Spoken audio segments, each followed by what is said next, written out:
La merguez ne comprend pas. Pourquoi ses progrès à la salle de sport sont si lents? Elle reçoit son bilan sanguin et là, à la ligne de la testostérone, quoi? Moins 8 nanogrammes par litre de sang? Oula, il faut remédier à ça. Le Hunter. La testo du Hunter, c'est beaucoup. Genre, vraiment beaucoup. Genre 100? Genre 100 milliards de kilos par décilitre de sang. Oui, le Hunter est composé à 90% de testostérone et à 10% de jawline. S'il arrive à prendre autant à la salle de sport, c'est car il utilise ces 6 moyens naturels d'augmenter sa testostérone. Aujourd'hui, la testostérone, c'est un peu un mot qui fait peur. Pour beaucoup, c'est associé à du dopage, à des gros mecs virils, peut-être même, je sais pas, genre de la masculinité toxique, et genre les mecs qui veulent augmenter leur testostérone, genre des misogynes et trucs comme ça. Alors qu'en soi, bah non, c'est super utile la testostérone, et même pour les femmes. Évidemment, si t'es là, c'est probablement pour la prise de muscle. Bah oui, si les bodybuilders se piquent avec de la testo, c'est parce que avoir de la testo, c'est super fort pour prendre du muscle. Donc ça, c'est pour les hommes, pour les femmes, mais au-delà de ça, il y a plein d'études qui ont prouvé que les individus qui avaient plus de testostérone étaient beaucoup plus ambitieux, beaucoup plus compétitifs, beaucoup plus heureux même dans la vie, et qu'à l'inverse, un trop faible niveau de testostérone pouvait lead à genre des gros problèmes de santé, une prise de muscle diminuée, une prise de gras accrue, faible libido et une plus grosse probabilité de chance de dépression. Ça, c'est pour les hommes et les femmes. Maintenant, c'est vrai que cette vidéo, elle va plutôt s'adresser aux hommes. Vous avez dû l'entendre, de plus en plus aujourd'hui, on est dans une crise de la testostérone. C'est pas moi qui le dis, c'est les journaux putaclic. Le taux de testostérone chez les hommes aujourd'hui est le plus bas depuis genre des générations et des générations. Et bon, bah c'est pas le cas pour les femmes. Je saurais pas l'expliquer, j'ai pas envie de te faire de la broscience là-dessus. Et voilà, c'est la vérité. Le taux est bien diminué chez les hommes et les femmes, ça les a pas trop touchés. On peut également coupler ça avec une crise de la fertilité. T'as dû voir ça, hein, genre en quelques années à peine, la concentration moyenne de spermatozoïdes dans le sperme, c'est genre 50% en moins. Donc il y a beaucoup d'hommes aujourd'hui qui malheureusement pourront jamais être pères. Et donc dans tout ça, voilà, il y a quand même beaucoup de conneries, beaucoup d'infos qui sont bullshit. Il y a tout et son contraire qui se dit. Alors dans cette vidéo, on va revoir les bases, les trucs genre très fondamentaux, vraiment prouvés, qui marchent sur tout le monde, qui c'est pas au cas par cas, qui fonctionnent très bien si tu veux augmenter naturellement ton niveau de testostérone. Le premier truc qui fait augmenter ton niveau de testostérone, c'est la compétition. Je te l'ai dit au début, on a remarqué que chez les gens qui avaient un haut taux de niveau de testostérone, ils étaient en général plus compétitifs. Sauf que la réciproque est aussi vraie. Plus tu vas manuellement faire la compétition, tu vas rivaliser avec d'autres gens, plus ton taux de testostérone va augmenter. Et donc voilà, petit disclaimer, c'est une corrélation. Du coup, c'est peut-être pas cause directe, c'est pas genre rivaliser avec des gens fait augmenter le niveau de testostérone, mais indirectement, c'est-à-dire rivaliser va avoir plusieurs impacts, dont peut-être des impacts qui vont augmenter ton niveau de testostérone. Et bon bah voilà, j'aime pas dire ça, mais ça reste vrai quand même. C'est vrai qu'il faut le dire, aujourd'hui la société va te dire que c'est mal aujourd'hui de vouloir rivaliser, de vouloir faire la compétition, de vouloir plus que les autres, de vouloir être meilleur que les autres. On va dire que c'est toxique, tu vois. Tu sais, les gens vont être là genre oui, moi je fais que la compétition envers moi-même, je rivalise pas contre les autres, je fais pas ça. C'est même pas comme ça que ça marche la compétition, tu peux pas rivaliser contre toi-même, c'est con. Non, si tu veux rivaliser, faut rivaliser avec d'autres gens. Et le souci c'est que bah aujourd'hui, contrairement à genre à l'époque de nos grands-pères, la compétition, bah ouais, comme je te l'ai dit, c'est très mal vu. Se comparer c'est mal, se comparer c'est toxique, vouloir être meilleur que les autres c'est toxique. Et je suis d'accord, dans certains cas ça peut être genre le truc de Mog, tu vois. La vanne sur TikTok d'aller Mog des mecs et tout, ça je trouve ça nul évidemment. Parce que les mecs veulent s'améliorer, tu vois. Mog c'est genre quand t'es plus musclé qu'un mec et que tu flexes devant lui à la salle de sport, genre tu curls son développé couché pour lui foutre la honte. Et tu filmes ça, en plus ça je trouve ça débile bien sûr. Mais malheureusement, autrement il n'y a pas de compétition ailleurs, tu vois. Je veux dire, toi depuis que t'es né, il y a pas de compétition autour de toi. Contrairement à l'époque de nos grands-pères, genre par exemple, tu vois, même dans les études, le bac aujourd'hui, tout le monde là, c'est un certificat qu'on donne à tout le monde, il y a pas de vrai tri. Et bien sûr, go pas être comme ça en apparence. En apparence, bien sûr, t'es normal, t'es pas là à être cringe. Mais dans ta tête, faut vraiment être là en mode oui, je dois rivaliser avec le monde entier. Ce mec là fait tant d'argent, ok, je peux le battre en nombre d'argent, tu vois. Uniquement dans ta tête, tu vois. Moi par exemple, ce que je faisais quand j'habitais à Nancy, j'allais dormir vers minuit et je mettais un réveil à 4h du matin pour me forcer à me lever et aller courir dans la rue. J'allais faire 5 km, j'allais monter au du Lièvre et je revenais chez moi pour ensuite me rendormir. Mais mec, je peux te dire que quand je faisais ça et que j'allais courir à 4h du matin dans des rues désertes, il y avait personne, dans ma tête j'étais trop bien, j'étais en train de rivaliser avec le monde entier, mec. J'étais là, mais qui pourrait faire ce que je fais là? Alors voilà, t'as compris, c'est important de rivaliser, mais maintenant tu dis ok, du coup dans quoi je peux rivaliser? C'est vrai qu'aujourd'hui, bah comme je te l'ai dit, il y a peu de choses. Ce qui nous amène au deuxième point, le sport de combat. Genre voilà, ce truc là de se frapper en mode ouais, on est des copains mais on se met sur la gueule. Tu vois, ça ressemble à ça un peu Fight Club. Et oui, d'accord, c'est le film cliché du garçon qui découvre le self-improvement. Ok, pourquoi pas? Ah ouais, les garçons veulent ressembler à Tyler Durden. J'ai envie de dire, bon, en soi, qui veut pas lui ressembler, tu vois ce que je veux dire? Et bah ça c'est prouvé aussi. Le boost de sérotonine et de testostérone que t'offre le sport de combat, c'est un délire, c'est un truc de fou. Alors oui, certes, pendant c'est horrible, pendant que t'es en train de combattre, t'as envie de mourir, mais après, une fois que l'entraînement est fini, une fois que le combat est fini, tu te sens incroyable. Et voilà, je pense que pas beaucoup de gens ont dans les veines ce truc là de monter dans un ring, de monter dans la cage et de combattre pour de vrai. Parce que voilà, là c'est des vrais risques, là tu peux vraiment te faire mal, là tu peux même mourir. Oui, ok, pas tout le monde là ce truc là, d'accord, mais tu peux t'inscrire déjà à un cours, faire des cours tranquilles. Y a pas que des fous furieux dans un club de boxe. Enfin si, dans le mien, mais le mien il est un peu spécial. Mais le tien il est probablement pas dangereux. Tu peux juste faire les entraînements et apprendre à frapper, apprendre à donner des coups, c'est déjà magnifique ça. Et voilà, je dis ça et je pense que quand même malgré tout, les vrais combats, vraiment combattre, avoir le vrai risque, ça reste important aussi. Même des sparring légers, voire ça permet vraiment de faire le vide dans sa tête. Et je pense que les gens qui font un sport de combat voient ce que je veux dire et les autres non. Quand je dis faire le vide, ça veut dire t'es obligé de n'avoir rien en tête quand t'es en train de combattre. Parce que littéralement tu peux pas penser à autre chose, sinon tu meurs. Il y a pas longtemps je m'entraînais donc chez Orlando, mon coach, le mec a fait l'UFC, le mec est 4 fois champion du monde, le mec est un dieu. Et voilà, donc je cours chez Orlando et je suis préoccupé par rapport à un truc. Et oui, certes, la course c'est très bien quand t'es préoccupé, quand t'as un truc en tête et tout, tu vas courir et ça va un peu mieux. Mais même pendant que je courais, j'étais quand même en train de penser à ce truc là parce que j'y pensais quand même. Alors j'arrive à l'entraînement et là je suis tout seul et donc je combats contre Orlando. Et je t'assure que pendant l'entraînement, je suis là, je frappe, j'esquive, je bouge, je fais que ça. Et 1 heure plus tard, à la fin de l'entraînement, je me rends compte, tiens, j'ai même pas pensé à ce truc là qui me préoccupait autant. Bah oui, parce que c'est normal,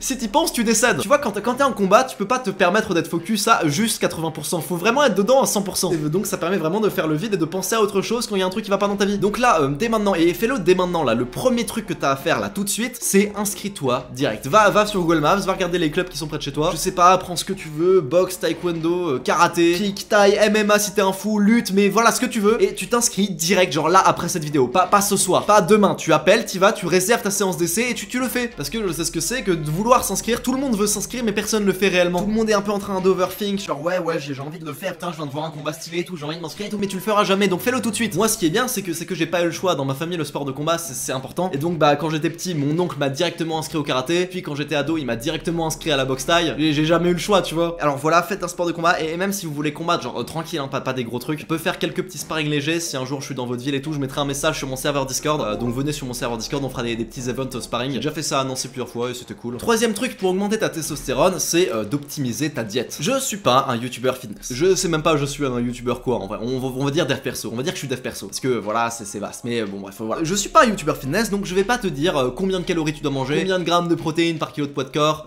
les acides aminés, les machins, les trucs, non ta gueule, je vais pas te dire ça. Aujourd'hui il y a littéralement des go muscu, des influenceurs fitness qui mangent n'importe quoi, qui mangent de la merde, de la junk food, qui foutent en l'air complètement leur testo, leur santé mentale pour juste fit avec leur macro. Tu les vois dire oui dans tous les cas de toute façon l'important c'est juste le total calorique, il faut manger moins que ce que tu dépenses si tu veux perdre, plus que ce que tu dépenses si tu veux prendre, tu manges protéiné, tu suis ces macros et puis c'est bon. Et tu les vois là à KFC en train de flex et tout, en mode oui l'important c'est les macros. Ils sont vraiment là en train de manger genre plusieurs centaines de grammes de sucre par jour, ce qui est beaucoup trop. Donc on va faire très simple pour cette partie. On va juste complètement retirer le sucre et l'alcool de ta diète. Genre vraiment zéro excuse, le sucre, l'alcool, ça dégage. Et attention, quand je dis complètement, c'est pas complètement.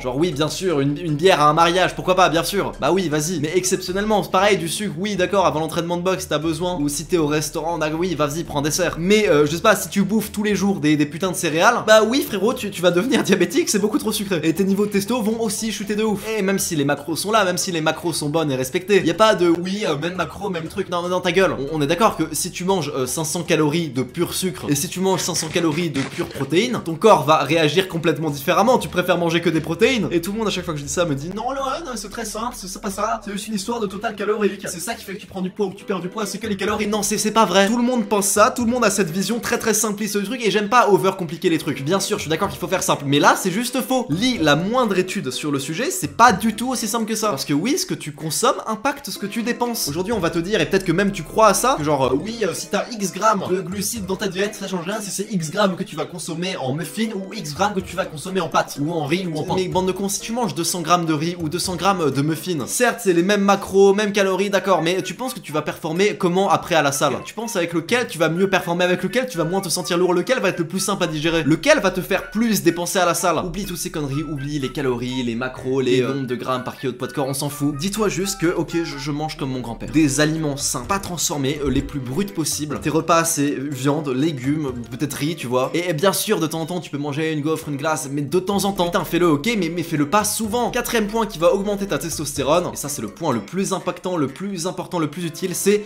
plaire. Et c'est un vrai truc prouvé scientifiquement, pour les hommes du moins. Quand tu sens que tu plais aux filles, ou aux hommes si t'es gay par exemple, t'as littéralement un boost de testostérone. T'as littéralement plus de testo quand tu sais que tu plais. Et pas un petit boost hein, genre c'est le truc le plus impactant de la vidéo, c'est ça. Il faut que ce soit des filles qui te plaisent en retour. C'est-à-dire t'auras pas le même boost en testostérone si t'as l'impression que tu plais à des filles qui te plaisent pas, que si t'as l'impression que tu plais genre à une fille, tu la trouves magnifique, elle est incroyable et tout, là t'auras un gros boost de testo. Et c'est vraiment incroyable, c'est un truc de fou. Et c'est con de dire ça parce que aujourd'hui il y a toute une mouvance, et je sais qu'il y en a dans ma communauté qui veulent se retirer du marché de men going their own way, de gens qui veulent tracer leur propre route. Genre sans les femmes c'est bon, nique les femmes et tout, un peu misogyne même. C'est un mec un peu genre cœur brisé ou déçu par une meuf, ou juste il a jamais eu de succès donc il se retire de marché, il veut juste plus en fait. Sauf que je vais dire un truc et je sais que plein de gens ça les énerve quand je dis ça, mais je pense que c'est vrai. Vouloir plaire aux filles pour s'améliorer, c'est littéralement une motivation de fou. C'est littéralement un truc qui marche, en tout cas sur moi ça marche vraiment bien. Et je vais pas te mentir, au tout début de la chaîne, genre j'étais un peu comme ces mecs à vouloir tracer mon propre chemin. Genre vraiment on va dire au tout début. J'étais un peu trop en mode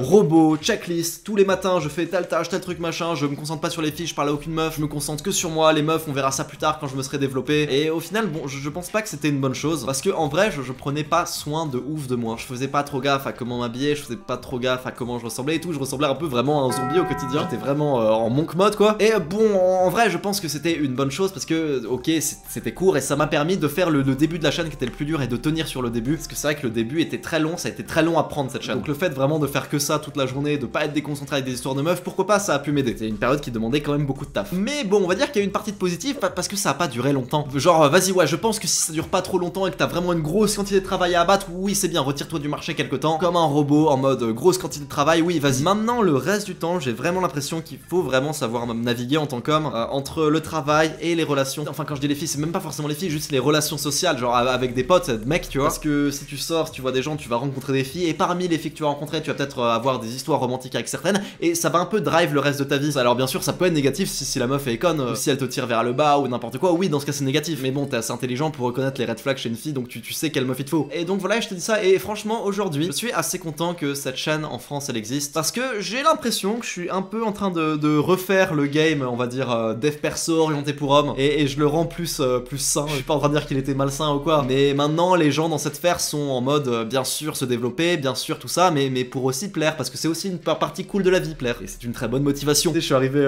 au début de cette chaîne avec des vidéos un peu gênantes genre oui je vais me développer, je vais être le meilleur, la meilleure version de moi-même pour ken un max, pour plaire. Et oui c'était un peu bizarre, il y a un peu des gens qui me voyaient en bizarre mais maintenant je pense que les gens comprennent. Et dans cette communauté il y a moins maintenant du coup ce truc de oui on trace son propre chemin, fuck les femmes, on leur parle pas et c'est pas bien et voilà. Non c'est vrai qu'on se développe pour plaire aussi. C'est beaucoup des youtubeurs qui vont parler de masculinité, de virilité. Bah écoute je crois qu'une grosse part de la masculinité justement c'est d'être entouré de filles et de kiffer avec. Cinquième point qui va booster ta testostérone, tiens-toi droit, épaule en arrière. Ça vient du bouquin de Jordan Peterson, je crois que c'est la première règle de son bouquin. Et bon je te fais le résumé. Globalement on a un ancêtre commun avec les homards. Cet ancêtre commun fait qu'aujourd'hui notre système sérotoninaire est exactement le même ou plus ou moins exactement le même que celui des homards. Et du coup comment marche le système sérotoninaire des homards? Un homard c'est comme genre une scapula, genre ça peut se rétracter, se redresser. Et les homards mâles ce qu'ils aiment bien faire c'est quand ils voient une canette de Fanta, genre un déchet humain dans l'eau, ils aiment bien la récupérer et la ramener chez soi. Comme ça genre les meufs homards sont en mode waouh trop stylé ce homard, il a une putain de canette de Fanta, putain vraiment trop stylé. Sauf que des fois il y a un homard qui veut une canette de Fanta et en même temps il y a un autre homard qui veut une canette de Fanta. Donc à ce moment là ils vont se bagarrer, ils vont se mettre sur la gueule et les homards vont même genre se pisser dessus parce que dans la pisse du homard ils ont un truc pour tout transférer leur ADN. Genre en mode dans la pisse du homard il y a un message entier genre qui veut dire qui donne toutes les caractéristiques, toutes les stats du homard. Comme si moi genre là avant un combat je te pisse dessus et là dans ta tête t'as le truc genre ok il fait 1m74, ok il fait 62 kg, d'accord il a un bon crochet du bras et tout, c'est vraiment ça en fait. Et à la fin le gagnant repart avec la canette de Fanta et le perdant bah il la somme, il est triste. Et il va se passer un truc avec le perdant, c'est que pour pas qu'il ait un fight, pour pas qu'il reperde un fight, il va complètement se recroqueviller parce qu'il sera mieux défendu tu vois. Alors là c'est plus compliqué de l'attaquer le homard. Et comme il a perdu le combat il a moins confiance en lui et donc la sérotonine baisse. Par contre le homard qui a gagné lui il est tout droit comme ça, il se tient tout droit, c'est beaucoup plus dangereux, ça montre qu'en fait malgré le fait qu'il est à découvert comme ça il a pas peur et donc en fait il a beaucoup de confiance en lui donc sa sérotonine augmente. Et bah ça fonctionne pareil chez les humains et ça fonctionne dans l'autre sens. On a aussi remarqué que chez les humains que si tu traînes le dos pas droit, ta sérotonine va baisser et si tu tiens le dos droit fier, ta sérotonine va augmenter. Donc t'auras plus confiance en toi, donc la testo, tout ça, t'as compris. Parce que oui, c'est vrai que bah, chez les humains, le body language, ça reflète un peu ton statut dans la société, ton niveau dans la hiérarchie. Donc se tenir droit permet d'augmenter son niveau de sérotonine, donc augmenter son statut parce que ça va te donner plus confiance. Et comme t'as plus de statut, tu vas avoir plus de testostérone, tout ça, t'as compris. Et c'est ça que tu dois avoir en tête, ça doit être genre augmenter mon statut pour avoir plus de testostérone. Parce que c'est vrai, il y a vraiment une corrélation entre ton niveau dans la société et ton taux de testostérone, c'est un vrai truc. C'est ça que tu dois te dire, tu dois genre viser dans ta tête, genre devenir le top 1% des mecs. Et bon, oui, ok, ça fait cringe, on s'en branle. Mais garde-le dans ta tête, c'est l'esprit que tu dois avoir, c'est ça toujours, c'est se rivaliser, tu vois. L'esprit de compétition, tu sais, tu te dis, je veux faire partie du top 1%. C'est pas forcément toxique si tu prends bien toutes les implications en compte, bien sûr, dans le respect, bien sûr. Il y a tellement de gens aujourd'hui qui ont abandonné l'idée de vouloir améliorer leur statut. Genre, ils ont un truc bien, un diplôme stylé,